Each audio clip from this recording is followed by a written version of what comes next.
O sonho já havia se perdido. E Daniel vai trazer, debaixo de revelação, os detalhes do sonho.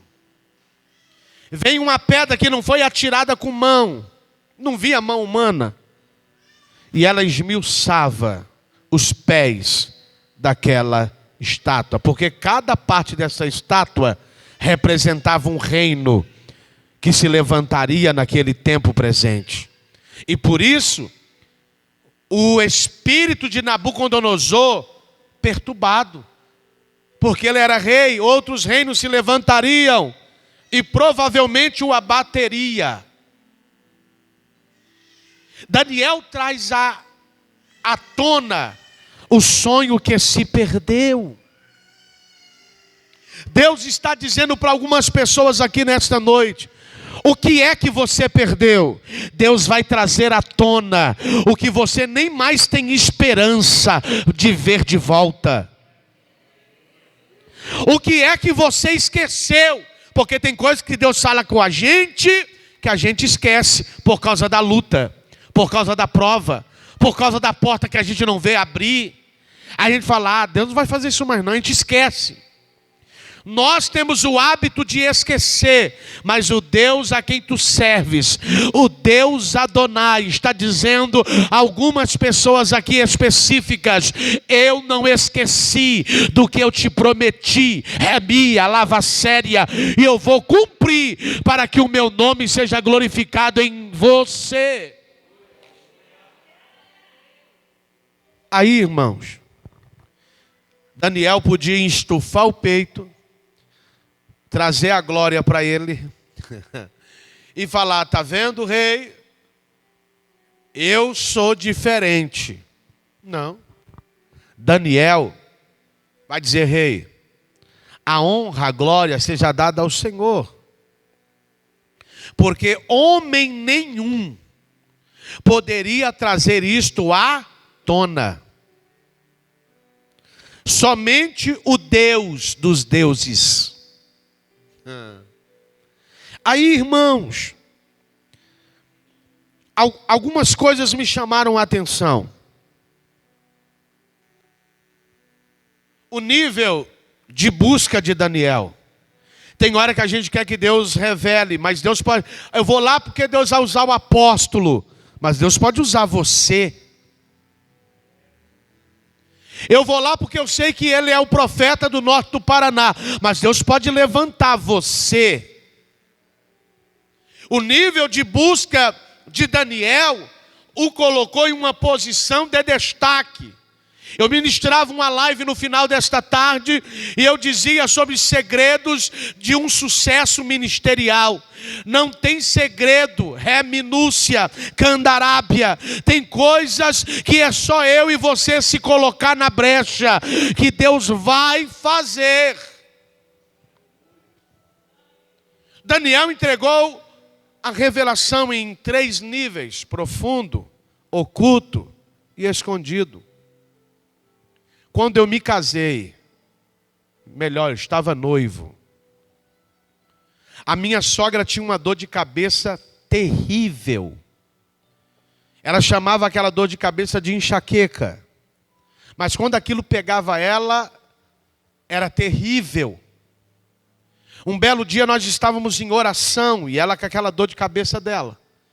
Nós em oração, nós tínhamos o hábito de orar das 11 da noite às 6 da manhã, oração ininterrupta. Havia um grupo de homens, mulheres e jovens que se separava das 11 às 6 da manhã e passava interrupta orando. Naquele dia, o Espírito de Deus me arrebatou em espírito. Eu já tinha tido algumas experiências de arrebatamento de sentidos, mas naquele dia o Espírito me arrebatou em espírito. E eu fui em algumas localidades. Eu via o meu espírito em algumas localidades. O meu espírito ficou o corpo deitado e o meu espírito saiu do corpo. Eu fui ao Mato Grosso, eu fui a Roraima e a Rondônia. E cada local desse havia um cemitério. E dentro desses 3 locais, dentro desses 3 cemitérios, havia um corpo, um crânio. Havia um esqueleto dentro do cemitério. E dentro do crânio havia o nome da minha sogra. Dentro do crânio dessas 3 cabeças. Neida. E o Senhor, o anjo que me conduzia, disse: eu estou tirando o nome da Neida daqui. Foi feita uma obra de macumbaria contra a vida dela pelo seu esposo. E essa dor que ela sente é para matá-la. Não matou porque ela me serve, mas eu estou te trazendo aqui e eu estou tirando. E eu via quando o anjo tirava o nome do crânio, dos 3 locais, e aí eu volto do arrebatamento. Quando eu volto, ela não tem mais a dor de cabeça. Isso já se passou 19 anos. Por que eu estou dizendo isso para você? Porque tem coisa oculta que só Deus pode trazer. Quando eu sofri uma decepção amorosa alguns anos atrás, uma fotografia, Deus usou um vaso para falar comigo num culto, e disse: meu filho, procura aí na carteira, a foto que você carrega sumiu. Eu digo: tá louco? Eu olhei essa foto hoje na carteira, abri a carteira desesperado. Quando eu procuro a foto, cadê a foto? Aí ele olhou nos meus olhos e disse assim: olha, alguém tem lutado contra a tua vida sentimental, contra a sua vida amorosa. Eu estava solteiro. E essa pessoa levou o seu nome para um centro espírita. E falou, irmão, foi falando tudo. Mas daqui a 3 dias eu vou trazer a foto de volta. 3 dias depois a foto aparece na carteira com uma mancha de sangue no meu rosto. Se você crê, amém. Se você não crê, eu creio, porque eu vivi. E aí naquele dia o Senhor revelou quem era o macumbeiro. Nagaya Seri Mikalamaia. E todos os dias quando eu orava dizendo: Senhor, me dá a oportunidade de encontrar com esse macumbeiro. Um dia encontrei com ele, vindo de uma vigília, cheio de Deus. Entenda, aquilo que é oculto, tem hora que pessoas me ligam dizendo: apóstolo, ore pela minha criança, ela não dorme de noite, foi feito algo, e talvez a criança não consegue ter discernimento, porque é apenas uma criança. Direto o meu telefone toca de madrugada: ore aqui porque a criança não dorme. E aí quando a gente vai orar, o Senhor começa a trazer coisa que foi feita, não pegou na mãe, não pegou no pai, e pegou na criança. Aí o pai não tem discernimento, nem a mamãe, pega aquela vara ungida, aquele fio, só o sangue. E ó, tem hora que é o adversário trabalhando. Remia, Harasawa. Eu não preparei isso aqui para falar não. O Senhor está falando com gente aqui que tem hora que você precisa ter discernimento de ataques das trevas.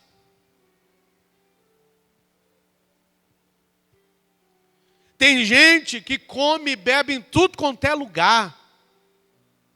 Eu aprendi, desde quando me converti, que seja onde você vai comer ou beber, você tem que dar graça antes de comer. Porque se o negócio estiver com veneno envenenado, se tiver feito macumba, você consagrou o Senhor, acabou. E eu conheço gente que fala: não, já vamos comer, ô glória. Eu conheço gente que Deus me livre, irmão. Não tem um ditado que diz que peixe morre pela boca? Toma cuidado. Vigia. Vigia. Eu cheguei na Bahia, que essa fama que lá é terrível, puseram uma comideira para me comer. O Senhor, graças eu te dou. Eu vou comer, vou ficar forte, vou cumprir o que o Senhor quer que eu cumpra. Comi. Aí eu vou para Salvador pregar, eu comi em Cachoeira, nome da cidade de Cachoeira. E aí aí quando eu chego em Salvador para pregar, ele falou assim: você foi em Cachoeira, você comeu comida de lá? E comi, e estava bom, hein?